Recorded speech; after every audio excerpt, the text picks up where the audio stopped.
I've had this basketball for about 3 years. Got to see how it survived after all that time. It's been mainly used on outdoor surfaces and it has been bounced the life out of it. I have to admit, it's done quite well for its age. In Australia, this ball was selling for $70, probably a little bit too much for an outdoor basketball. So the Jordan Legacy basketball is a synthetic material.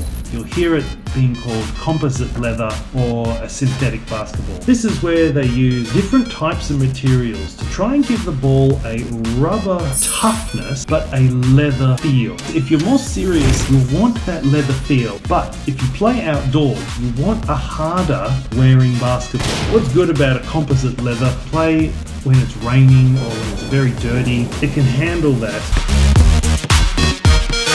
The reason I decided on this ball was I played a pickup game at home court. Always love good games at home court. And they were using the Jordan Legacy basketball. And in playing that game, every time you got a touch of the ball, it felt good. Good heavy weight, had a good contact and grip with your hand, with that softer feel, and it felt tough enough to take the play. I was a bit disappointed at first because the ball had these really high ridges. You'll be able to see that I have worn those ridges down over time. The most difficult part was right here. All these ridges, really mountainous peaks. That section here, ball would just bounce and fly off. It was a bit frustrating until it took about a couple of months to just smooth some of these wider edges and deeper grooves out. Unfortunately, I've worn them down so much now, the ball slips right out of your hand. But on other basketballs, I'll always talk about the deep trench or the groove. That's really so you can get your fingers in, shooting, gripping the ball. Over time, we've worn them away. This basketball is clearly wearing down. Rubber sections, we're getting down to stitching. Even when the valve is starting to come out, you can see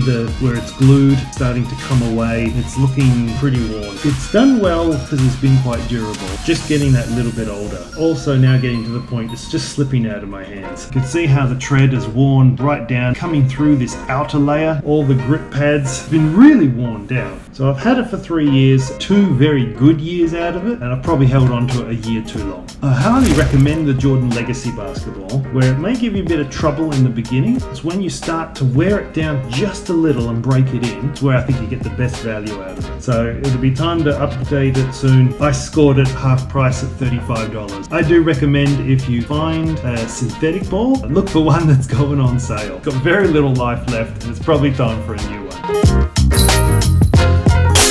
Help you understand the differences between the 3 types of basketballs.